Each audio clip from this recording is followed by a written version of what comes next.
ప్రియ సోదరి సోదరులారా, ఫిలదెల్ఫియా సంఘం గురించి నేను పోయిన దినముల్లో మాట్లాడాను. ఈ దినముతో ఈ భాగం ముగించాలని నేను కోరుతున్నాను. దాని కొరకు నేను ప్రయాసపడుతున్నాను. ఇక్కడ చూడండి, మనము 11వ వచనం నుండి నేను మాట్లాడాను. నేను త్వరగా వచ్చుచున్నాను, ఎవడిని నీ కిరీటము అపహరింపకున్నట్లు నీకు కలిగిన దాన్ని గట్టిగా పట్టుకుని. 6 కిరీటముల గురించి పోయిన దినములలో నేను మాట్లాడాను. మీకు కలిగిన నీ పొందవలసిన ఈ కిరీటం ఎవడును అపహరించకూడదు. ఎవడును అని మాట ఇక్కడ ప్రసక్తమైనది. ఎవడు అపహరిస్తాడు? దొంగ. ఈ కిరీటం అపహరించడానికి దొంగకి వీలుంటుంది. రెండవదిగా నిర్లక్ష్యముని బట్టి ఇది నష్టపోవచ్చు. నిర్లక్ష్యం, హల్లెలూయా. నిర్లక్ష్యంగా మనము విడిచిపెట్టడానికి వీలు కాదు. మరి అది పొందగలటకై మనం గమనిస్తున్నాము, మనము చూడగలుగుతున్నాము. కాబట్టి ఇక్కడ నీ కలిగిన దానిని గట్టిగా చేపట్టుకుని జాగ్రత్తగా ఉంటామని, జాగ్రత్త పడాలి. నేను ఈ 6 కిరీటముల గురించి మాట్లాడినప్పుడు ఎవరెవరికి కిరీటం పొందగలని అని, ఎలా ఉంటే మీరు పొందగలరని నేను మాట్లాడాను. మీరు అది జ్ఞాపకం పెట్టుకోవాలి. దేవునికి స్తోత్రం. ఇంకా 12వ వచనంలోనికి నేను వస్తున్నాను. చేయుచువాని నా దేవుని ఆలయంలో ఒక స్తంభముగా చేసేదని. ఎవరిని? ప్రతి సంఘముతోని చెప్తున్నారు. జయించువానికి ఏమేమి ఇస్తారు? ఇక్కడ ఫిలదెల్ఫియా సంఘముతో చెప్పేది ఏమంటే, దేవుని ఆలయంలో ఒక స్తంభముగా నేను నిలబెట్టను. హల్లెలూయా. అప్పుడు దేవుని ఆలయంలో నీ ఒక స్తంభముగా నిలిచి ఉంటావాలంటే దేవుని సన్నిధిలో నీవు జయించేవాడుగా ఉండగలవు. మనము అపోస్తలుల కార్యం 6వ అధ్యాయంలో ఇదిగో అక్కడ ఎన్నుకున్న 7 గురించి మనం చూడగలుగుతున్నాం. హల్లెలూయా.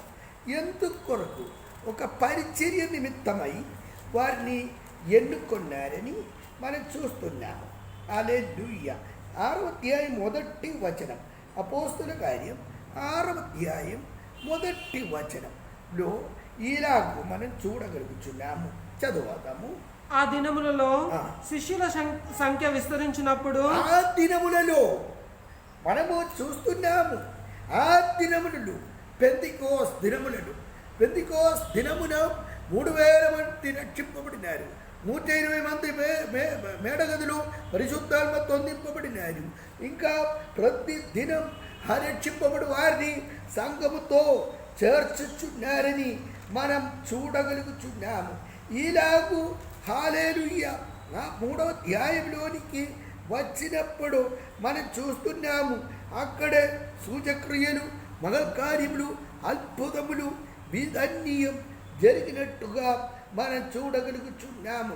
హల్లెలూయా.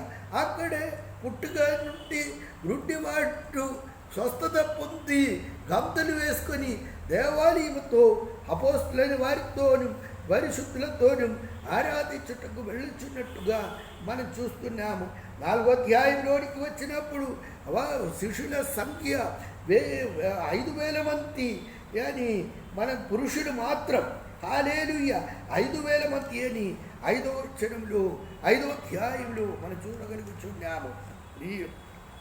క్షమించండి, 4వ అధ్యాయంలో 5వ అధ్యాయంలోనికి వచ్చినప్పుడు అనేక మంది స్త్రీలను పురుషులను లెక్కించడానికి లేనంతగా వీరు సంఘముతో చేర్చబడినట్టుగా మనము చూడగలుగుతున్నాము. అలాగూ ఇదిగో ఈ మొదటి 5 అధ్యాయములు చదువుచున్నప్పుడు ఎన్నో వేల మంది ఈ సంఘములో చేర్చబడినారు.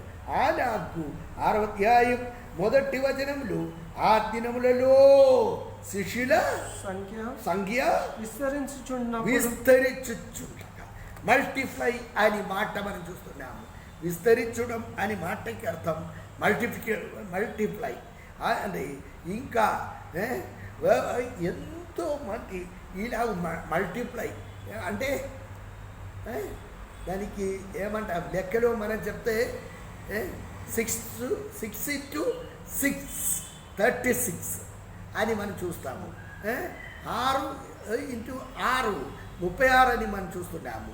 కానీ 6 + 6 12 అవుతుంది. 100 మల్టిప్లై 100 10,000 అవుతుంది. దేవునికి స్తోత్రం. ఈ విధముగా మల్టిప్లై శిష్యుల సంఖ్య విస్తరించినప్పుడు హల్లెలూయా అక్కడ ఒక చిన్న సమస్య వచ్చినదనమాట. ఆ సమస్య ఏమనగా ఏప్రిలైన వారు గ్రీకు దేశస్థుల విధవరాలను సరిగా చూడడం లేదు, వారికి ఆహారం సరిగా పంచిపెట్టడం లేదు అని ఎబ్రీల మీద అనుకుంటాం మొదలుపెట్టినప్పుడు దేవుని హల్లెలూయా ఆహారం పంచుకుంటకాయ 7 ఎన్నుకున్నారు. ఆ 7 ఎలాంటి వారిని 3వ వచనంలో మనం చూస్తున్నాము. కాబట్టి సహోదరులారా, ఆత్మతోను జ్ఞానంతోను నిండుకొని మంచి పేరు పొందిన 7 మనుషులు మీలో ఏర్పరచుకొనుడి. ఆమేన్. స్తోత్రం. వీళ్ళలో 3 సంగతి మనం చూస్తున్నాం. ఆత్మతోను జ్ఞానముతోను, అది 2 ఒకటి కాదు. ఆత్మతో నింపబడిన వారు.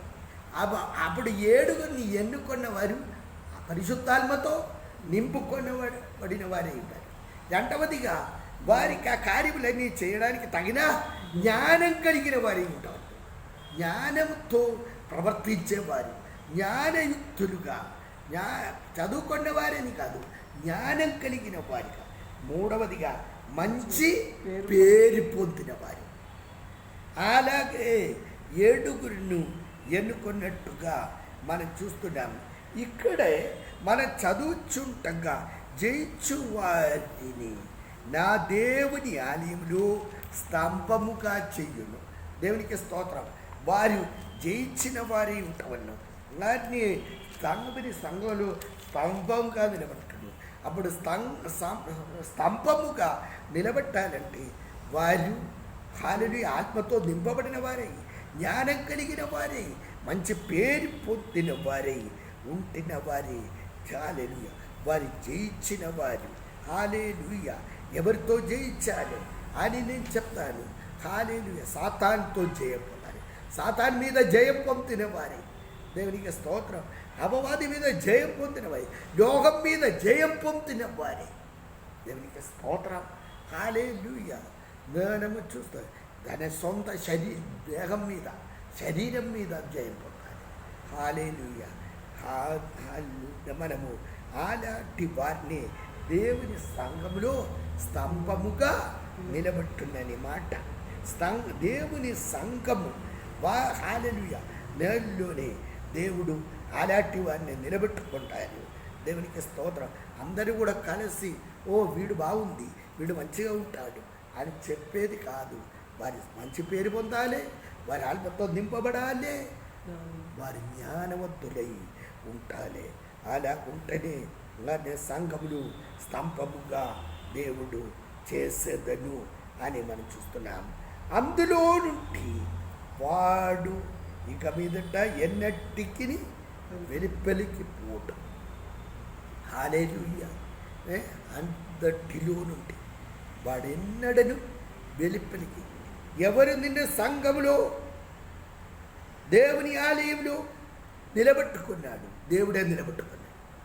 దేవుడు నిలబెట్టుకుంటే వాడు నీ ఎన్నడను వెలుపలికి పోనివాడుగా, వెలుపలికి వెళ్ళేవాడుగా, దేవుని ఆలయంలో వెలుపలికి వెళ్ళని వాడుగా దేవుడు హల్లెలూయా వారిని నిలబెట్టుకొని అలాగ నమ్మకంగా ఉంటుంది. హల్లెలూయా. ఇంకా అందులో నుండి వాడు ఇక మీదట ఎన్నటికి వెలుపలికి పోడు. మళ్ళీ మనం చూస్తున్నాము, మళ్ళీ మనం అదే మాట చూస్తున్నాము. వాడు పోటు, వాడు వెలుపలికి పోటు. హల్లెలూయా. అందులో నుండి ఎందుకు దేవుడు వారిని స్తంభముగా నిలబెట్టి ఉన్నారనమాట. దేవుడు నిన్ను ఏ స్థానంలో నిలబెట్టుకున్నారు?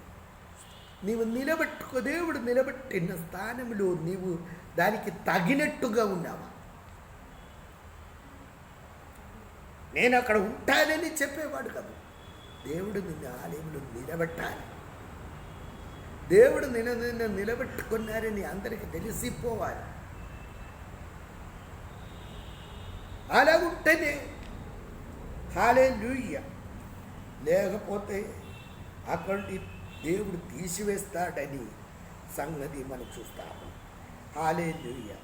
వెలుపలికి పోటు మరియు నా దేవుని పేరును పరలోకంలో నా దేవుని యొద్ద పరలోకంలో నా దేవుని యొద్ద నుండి దిగి వచ్చుచున్న నూతనమైన యెరూషలేమును నా దేవుని పట్టణం పేరును నా కొత్త పేరును వాని మీద రాసేదను. ఆమేన్. వాని మీద రాసేది ఏమేమి రాస్తాడు?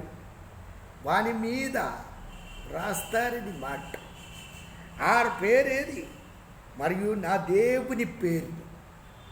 దేవుని పేరిట నీవు నిలిచి ఉంటా. కొంతమంది చెప్తారు ఏమొద్దు నేను ఉంటాను ఇక్కడ. వాడే అట్లానే ఉంటారా? నేను ఉంటాను.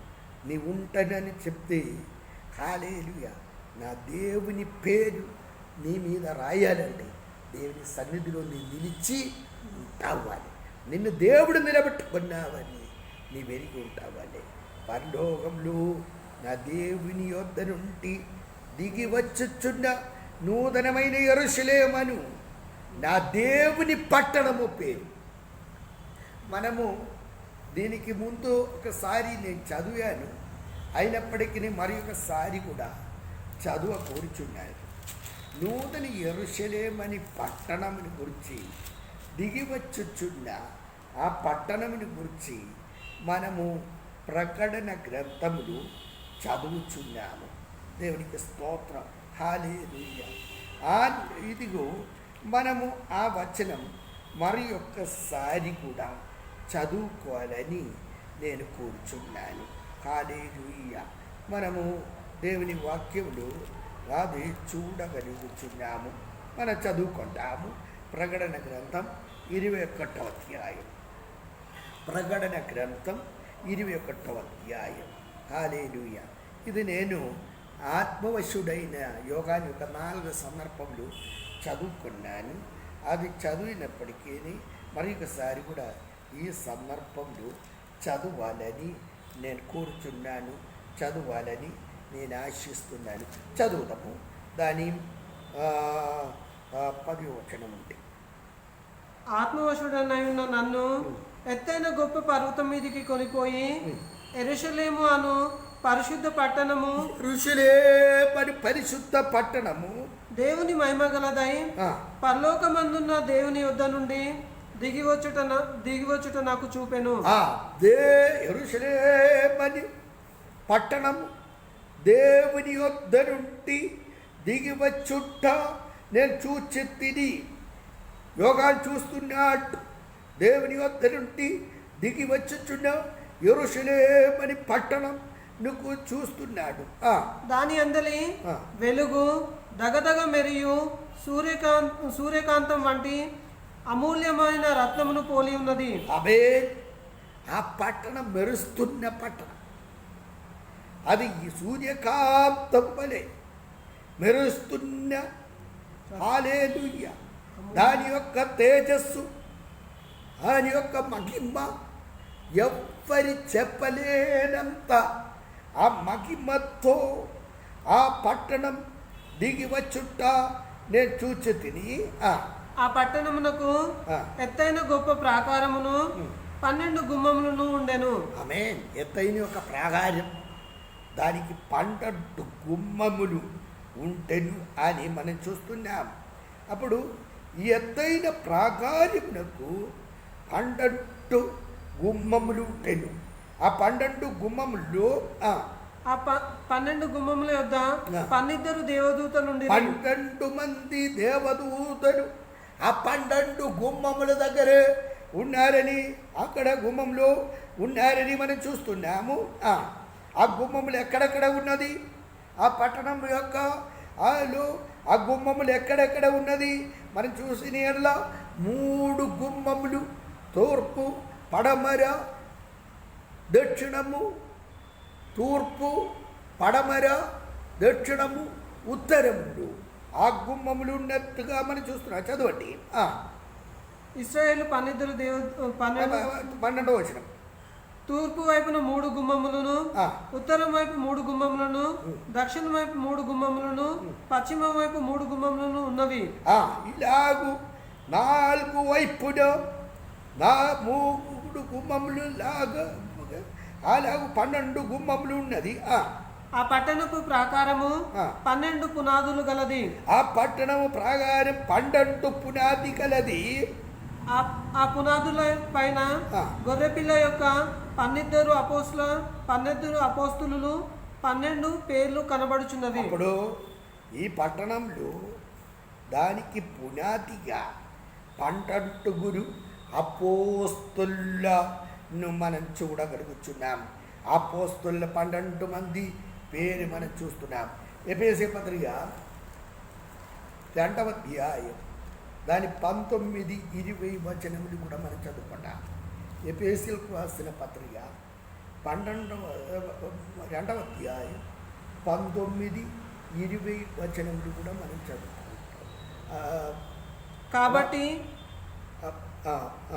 కాబట్టి మీరు ఇక మీదట పరజనులను పరదేశులై ఉండక పరిశుద్ధులతో ఏక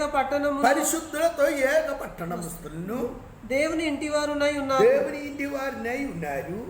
క్రీస్తు యేసే ముఖ్యమైన మూలరాయి ఉండగా అపోస్తులను ప్రవక్తలను వేసిన పునాది మీద మీరు కట్టబడుచున్నారు. ఆమేన్. అప్పుడు అపోస్తులు, ప్రవక్తలు అని 12 అపోస్తులు, ఈ పునాది మీద 12 అపోస్తుల పేరు మనం చూస్తున్నాం. ఆ 12 అపోస్తుల పేరు దానిలో వ్రాయబడినట్టుగా మనం చూస్తున్నాం. హల్లెలూయా. ఈ పునాది వేసినది అపోస్తులు, ప్రవక్తలైన పునాది మీద ప్రతి కట్టడమును కట్టబడుచున్నట్టుగా మనం చూడగలుగుచున్నాము. దేవునికి స్తోత్రం. అదే మన ఎఫెసీ పత్రికలో చూడగలిగినాం. క్రీస్తు యేసే మూలరాయి అయి ఉండి అపోస్తులు, ప్రవక్తలని వేయబడిన ఆ పునాది మీద కట్టబడుచున్నది. ప్రతి కట్టడమును ఆయనలో చక్కగా అమర్చబడి ఆయనలో. అప్పుడు ప్రతి కట్టడములు ఆయనలో, ఎవరిలో? క్రీస్తులో. హల్లెలూయా. అమర్చబడినదై అపోస్తలు, వేసిన ఈ పునాది మీదనే ఉంటున్నది. కానీ దానికి మూలరాయి అయిన ఆయనలో చక్కగా అమర్చబడి, నీ క్రీస్తులో అమర్చబడి ఉండాలి.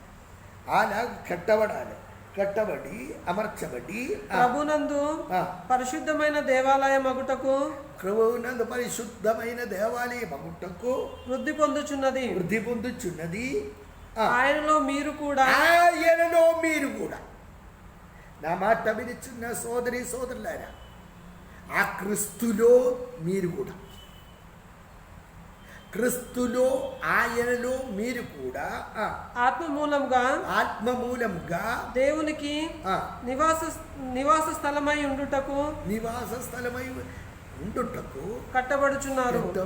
ఆయనలో మీరు కూడా దేవునికి నివాస స్థలముగా ఉంటుటకు మీరు కట్టబడుచున్నారు. అదే మనం ఇక్కడ చూస్తున్నాం. దీనికి పునాది ఈ 12 అపోస్తులని మనము చూడగలుగుతున్నాం. అది మాత్రం కాదు, ఆ 12 అపోస్తుల పేరును మనం అక్కడే చూడగలుగుతున్నాము. దేవునికి స్తోత్రం.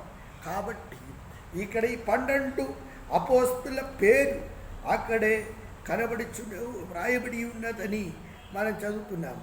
అదే మనము ఇక్కడే చదవగలిగిన మాట మనము ఈ చూస్తున్నాం. హల్లెలూయా. దేవుని సంఘములో ఒక స్తంభముగా చేసి అందులో వాడు ఇక మీదట ఎన్నడూ వెలుపలికి పోడు మరియు నా దేవుని పేరు. హల్లెలూయా. వాడు ఇక మీదట ఎప్పటికీ ఇక మీద హల్లెలూయా పేరును పరలోకములో నా దేవుని ఎదుట నుండి దిగి వచ్చుచున్న నూతన యెరూషలేమను నా దేవుని పట్టణము పేరు. మనం ఇప్పుడే చదివినాము. ఆ దేవుని పట్టణము పేరును మరి క్రొత్త పేరును వాని మీద రాయి. అప్పుడు దేవుని వెళ్ళారా ఎన్ని పేర్లు రాస్తున్నారు. హల్లెలూయా. ఇక్కడ మీరు అది చూసారా? నా కొత్త పేరు, నా క్రొత్త పేరు, దేవుని పట్టణము పేరు, మరి దేవుని పేరు. ఇదన్నీ ఎవరి మీద? జయించువాని మీద, జయించువాని మీద ఈ పేరు రాయి. హల్లెలూయా. మరి సంఘములతో ఆత్మ చెప్పుచున్న మాట చెవి గలవాడు. ఎవరితో చెప్పుచున్న మాట? సంఘముతో చెప్పుచున్న, సంఘములతో ఆత్మ చెప్పుచున్నా. ఎవరు మాట్లాడుచున్నాడు? ఆత్మ మాట్లాడుచున్నాడు. ఆత్మ చెప్పుచున్నాడు. ఆత్మ నిన్ను పుల్కొల్పుచున్నాడు. ఆత్మ నిన్ను నిలబెట్టుచున్నాడు. ఆత్మ నీతో మాట్లాడుచున్నాడు. అది నీ వినడానికి సిద్ధముగా ఉన్నాడు. ఆత్మస్వరం కొరకు నీ వేచి ఉన్నావా? ఆత్మస్వరం కొరకు నీ కనిపెట్టుచున్నారా? లేకపోతే అనేక మాటలు వినిచున్న దినముల్లో మనం ఉంటున్నాము. కానీ సంఘములతో ఆత్మ చెప్పుచున్న మాట చెవి గలవాడు వినుగాక. దేవుని బిడ్డలారా, ఈ లేవుదిక ఇక్కడ మనం ఈ పిల్లల సంఘములకు వచ్చి ఏ నేరం లేకుండా వారికి శక్తి కొంచెమే ఉన్నది. కానీ నా వాక్యములు నీ గైకొన్నా నీకు దేవుని పేరును, కొత్త పేరును, హల్లెలూయా, మరియు దేవుని పట్టణము పేరును నీ కొరకు రాయబడిన అనుభవం నీకు కలిగి ఉంటానని హల్లెలూయా కోరుతూ నీ దేవుని సన్నిధిలో ముందుకు సాగవలనని నేను ప్రార్థిస్తూ నా మాట ముగిస్తున్నాను. ప్రభువా దగ్గర తండ్రి, నీ ఘనమైన నామమునకు స్తోత్రములను చెల్లిస్తున్నాను. ఈ వర్తమానం బోధించుంటాను. ఈ దినము నన్ను వెలపరచినందున స్తోత్రము నన్ను చెల్లిస్తున్నాము. వింటున్న ఈ వాక్యం ఎవరి కూడా తిరస్కరించగా ఈ వాక్యమునకు లోపట్టి నీ సన్నిధిలో నిలిచి ఉంటుంటాము. అంత్యం వరకు నిలిచి ఉంటుంటాము. వీళ్ళకు ఒక్కొక్కరికి కృప దయచేయండి. ఎవరు కూడా నిర్లక్ష్యంగా భావించకుండా స్థిరలై ఉంటుంటకు సహాయం చేయమని యేసుక్రీస్తు దివ్య నామములు వినేముతో పెట్టుకుంటున్నాను తండ్రి.